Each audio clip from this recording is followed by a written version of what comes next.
A design's not really done until it's been properly documented. With Fusion 360, you can document your designs with 2D drawings, renderings, and multi-step animations. Rapidly create those 2D drawings from any model, assembly, or animation in your Fusion project. Quickly lay out views, create section views, add dimensions, notes, tolerances, and custom properties on the title block. Just as easily create a parts list, lay out the balloons, and align them to create a production-ready assembly drawing. On the other hand, renderings are the quickest path to high-quality imagery.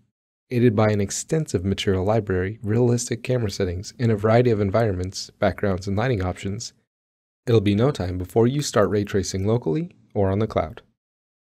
For any of those times where a picture just doesn't provide enough detail, look no further than the animation workspace to create videos detailing assembly, disassembly, or operation of your designs. And if you jump the gun and a design change occurs after any of these digital assets have been created, not a problem. Fusion 360's integrated workspaces ensure that changes to the model are propagated seamlessly to the related drawings, rendering setups, and animations. All this and more in Fusion 360.